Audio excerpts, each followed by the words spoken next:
कांग्रेस वाले तो ये दावा कर रहे थे कि भाजपा 20 से नीचे रहेगी और ना रहे तो मेरा नाम बदल देना।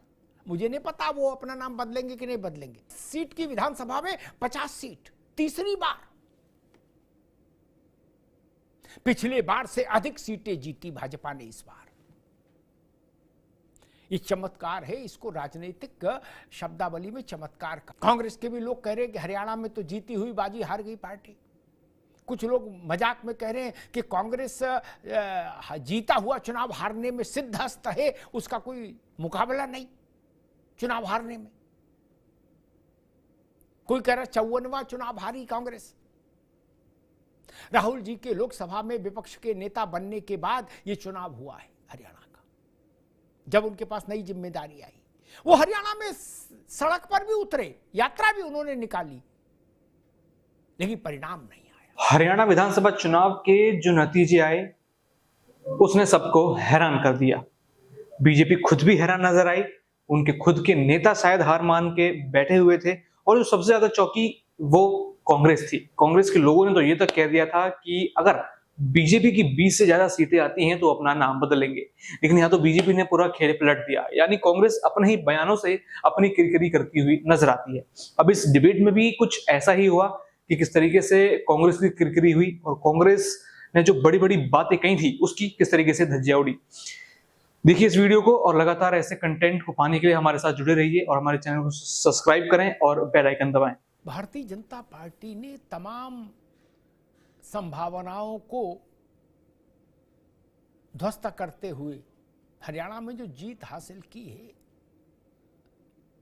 वो जीत भाजपा के प्रतिस्पर्धी दल, विरोधी दलों के लिए एक बड़ी चेतावनी है। और वो चेतावनी ये कि लोकसभा चुनाव के जनादेश की व्याख्या वो जिस ढंग से कर रहे थे कि भाजपा कमजोर हो गई है, ब्रांड मोदी डाइल्यूट हो गया है, अब उनको हरियाणा के निर्णय के बाद विपक्षी दलों को इस विषय पर फिर से सोचना होगा कि चुनौती बड़ी है, कड़ी है। मेहमानों साहब का परिचय करा दें। प्रशांत पटेल जी हैं, विवेक नारायण जी हैं, कांग्रेस के प्रवक्ता, विवेक जी का स्वागत है। प्रोफेसर भुवन भास्कर जोशी हैं, समाजवादी पार्टी के प्रवक्ता, जोशी जी का स्वागत है। रोहित अग्रवाल जी हैं, आरएलडी के प्रवक्ता, रोहित जी का स्वागत है। विवेक जी आपसे बात शुरू करूंगा, क्योंकि हरियाणा के लिए सब कह रहे थे कि भैया कांग्रेस की जीत तो तय हो गई। कोई 70 सीट बता रहा था, कोई 60 बता रहा था, लेकिन 60 से नीचे कोई नहीं कह रहा था। सारे राजनीतिक विश्लेषक और एग्जिट पोल भी उसी ओर इशारा कर रहे थे।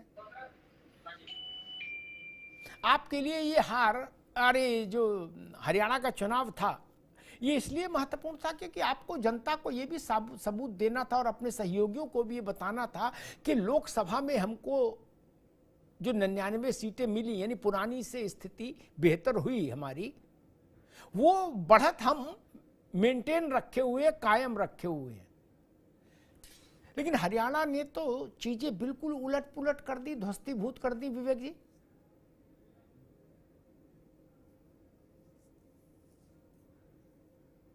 लोकतंत्र में जीत और हार उसका हिस्सा है।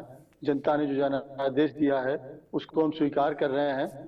तो लेकिन इन चुनावों से देखिए, जनता या आप जो विश्लेषकों की बात कर रहे हैं और जो लोग जो एक बना रहे थे कांग्रेस जीत रही है, तो वो जीत रही थी। लेकिन जो कल जिस तरीके से नायब सिंह सैनी जी ने कहा कि हमारी पूरी तैयारी है, सब व्यवस्था हमने कर ली है, तो ये भी कहीं न कहीं से एक सवालिया निशान बनाता है कि ये क्या व्यवस्था कर ली गई थी, क्या तैयारी थी, जिसकी वजह से जो नतीजे बिल्कुल उलट आए।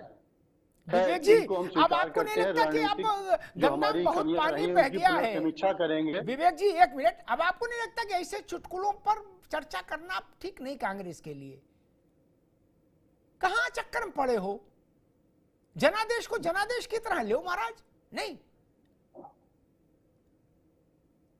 देखिए जनादेश को तो हम स्वीकार कर रहे हैं, लेकिन जनता सब जान रही जनादेश, ये जनादेश जो जनादेश नहीं है, ये जनादेश जो नायब सिंह सैनी ने कहा है कल शाम को, ये उसकी जीत है। ये कि सारी व्यवस्थाएं हमने कर ली हैं।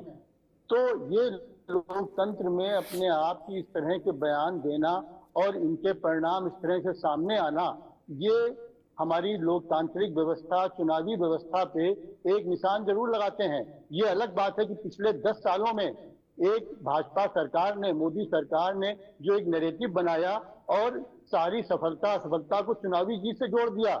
जनता नंबर 2 पे हो गई, जन कल्याण की बातें नंबर 2 पे हो गई, केवल हमारे मन की बात रह गई और केवल ये नैरेटिव हो गया कि जीतना है हमको, कैसे भी तरीके से जीतना है। इससे जनता का, और आप जानिए हरियाणा में आप बताइए क्या जवान, क्या किसान, क्या पहलवान, कौन सा वहां खुश था?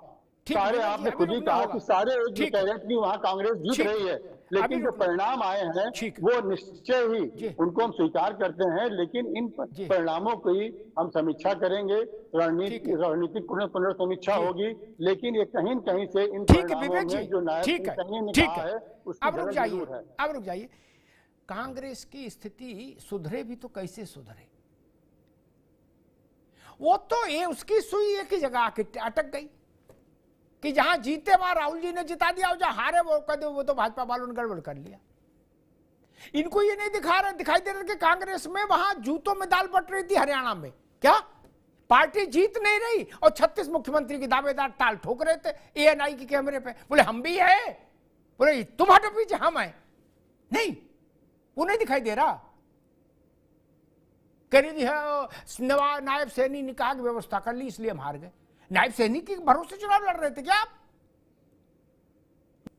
आपके साथ तो मध्य प्रदेश पार्ट 2 हरियाणा में भी कर दिया था इन लोगों ने, जैसा मध्य प्रदेश में किया था कि भाई एक भी सीट नहीं देंगे।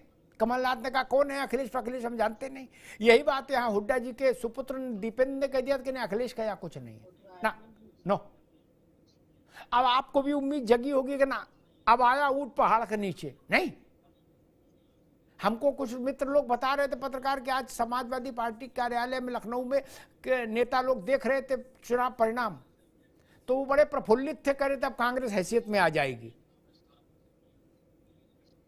वो कह रहे थे भैया जलेबी मंगाओ, कांग्रेस हैसियत में आ जाएगी। जोशी जी। अमिताभ जी, इस देश के सबसे बड़े दिल के नेता माननीय अखिलेश यादव जी ने हरियाणा में चुनाव न लड़ने का फैसला किया क्योंकि वो चाहते थे कि भारतीय जनता पार्टी के कुशासन से जनता को मुक्ति मिले। और आपकी बात बिल्कुल ठीक है, जो आदरणीय दीपेंद्र हुड्डा जी मध्य प्रदेश के कमलनाथ हो गए हरियाणा में, जिन्होंने बयान दिया। और हरियाणा, चूंकि हम जहां रहते हैं वहां से हरियाणा बहुत दूर नहीं है, हमारे रिश्तेदार, हमारे दोस्त बहुत वहां रहते हैं, तो जो हम देख पाए हरियाणा की 90 सीटों में बहुत सारी सीटें हैं जिसमें ओबीसी वर्ग बहुत ज्यादा महत्वपूर्ण है। और मुझे कहने में कोई संकोच नहीं, इस देश में ओबीसी के अगर सबसे बड़े नेता हैं तो केवल माननीय अखिलेश यादव जी है। कांग्रेस उनका लाभ ले सकती थी, लेकिन कांग्रेस, अगर लालू यादव छोटे हो गए, जोशी जी लालू जी छोटे हो गए, हमें लगा था लालू जी को बताओगे, अब तो रिश्तेदारी भी आप भी, अब लालू जी सुनेंगे वीडियो तो उनके दिल पे क्या बीतेगी? अमिताभ जी, आप ही ने, मैं तो खैर 30 साल से पॉलिटिक्स में हूं, लेकिन आप जैसे पत्रकारों ने ही एक सिखाया है कि राजनीति में जो संख्या बल होता है ना, वो तय करता है कौन आज बड़ा लेता है जी। मेरे ख्याल से आपको याद नहीं दिलाना पड़ेगा, उत्तर प्रदेश में 37 सीटों के साथ हम लोग बैठे हैं, 6 हमारे अलायंस कांग्रेस ने जीते हैं।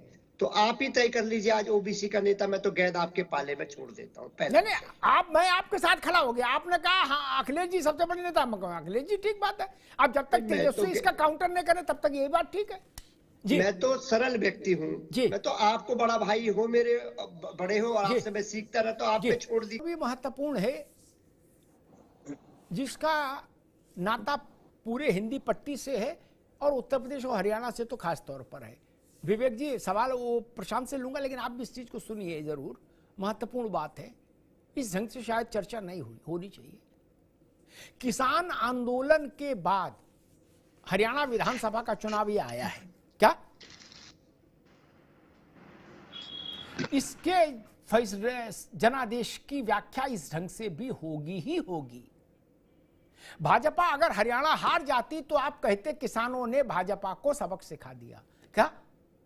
क्या अब ये क्यों नहीं कहा जाए कि किसानों ने हरियाणा में भाजपा के माथे पर रोली चंदन लगा दिया? ये क्यों नहीं कहा जाए? बड़ा सवाल है। राकेश टिकैत भी यही कह रहे थे कि किसान लाठी से मारेंगे भाजपा वालों को, और कांग्रेस तो कह रही थी किसान भी नाराज है, नौजवान भी नाराज है, महिला भी नाराज है, अग्निवीर भी नाराज है, कर्मवीर भी नाराज है। तो मैं तो सोच रहा था कहो 10-5 वोट भी ना मिले। लेकिन गुरनाम सिंह चढ़ून, क्या नाम है उनका, चढ़ूनी क्या है, किसान आंदोलन वाले नेताजी, उनको 1500 वोट नहीं मिले। कुल चुनाव लड़े, बड़े नेता थे, वो किसान आंदोलन के संचालकों में थे, 1500 वोट नहीं मिले। विवेक जी बताओ, जिनके कंधे पे आप चढ़ के बंदूक चलाना चाहते थे उनके कंधे ही ऐसे थे कि उनको खुद 1500 वोट नहीं मिले, वो आपको क्या दिलाएंगे? प्रशांत पटेल, मुझे लगता है कि लोकसभा चुनाव में जो आपको डैमेज हुआ था और परसेप्शनल लॉस जिसको हम लोग बोलते हैं, धारणागत नुकसान, वो राजनीति में सीटों से ज्यादा महत्वपूर्ण होता है कि धारणा क्या बनी। सीट 2 कम है 2 ज्यादा है, बहुत फर्क नहीं पड़ता, लेकिन धारणा से बहुत फर्क पड़ता है। मुझे लगता है हरियाणा के चुनाव ने उस नैरेटिव को काउंटर करने का काम किया है और आपकी आत्मविश्वास को बढ़ाने का काम करेगा भी। अब आगे अभी लड़ाई महाराष्ट्र में है, झारखंड में है, फिर दिल्ली में है। प्रशांत पटेल जी, अमिताभ जी नमस्कार। नमस्कार। मैं सबसे पहले तो जलेबी के साथ आपको बधाई देना चाहता हूँ। मेरे हाथ में जलेबी का प्लेट है और ये जलेबी हलवाई के द्वारा बनी हुई है, किसी फैक्ट्री के द्वारा नहीं बनी हुई है। मैं तो प्रयागराज रहा हूँ, हम लोग उसकी गर्मा गर्म जलेबी ही खाए हैं। और आज जिन्होंने जलेबी का नारा दिया, संयोग से भी रोहित जी ने बताया कि वो विदेश भाग गए हैं, राहुल जी और प्रियंका जी भी नहीं कर पाए और अपने कार्यकर्ताओं के साथ ही दुख दर्द में लोग नहीं खड़े होते कि जो कम से कम हार स्वीकार कर लें। और जो इनका घमंड था 2024 का जो लोकसभा चुनाव हुआ 4 जून के बाद से लगातार विपक्ष ऐसा माहौल बना रहा था मानो इनकी सरकार बन गई हो, इनके प्रधानमंत्री बन गए हो। कांग्रेस के लोग समझ रहे थे राहुल गांधी प्रधानमंत्री बन गए हैं और समाजवादी पार्टी के लोग समझ रहे थे कि अखिलेश जी प्रधानमंत्री बन गए हैं। और सब लोग इन्होंने ताकत दिखा भी दी। लगातार हम लोग डिबेट में भी थे, समाजवादी पार्टी के लोग लगातार धमकी दे रहे हैं, अभी से धमकी देना स्टार्ट कर देंगे, 27 हमारी सरकार आएगी तो हम देख लेंगे।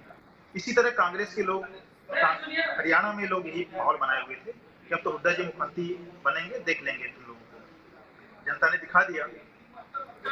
और बात अभी है कि जब तो मैं बता दूं प्रोफेसर साहब, विद्वान व्यक्ति, जम्मू कश्मीर में हम लोग 26.5% वोट पाए हैं, 29 सीटें हमारी आई हैं। हम हालांकि कश्मीर रीजन में कम सीटों पर लड़े थे, जम्मू में हमारी 29 सीट आई। पिछली बार जब चुनाव हुआ था 14-15 में हम 25 सीट पाए थे।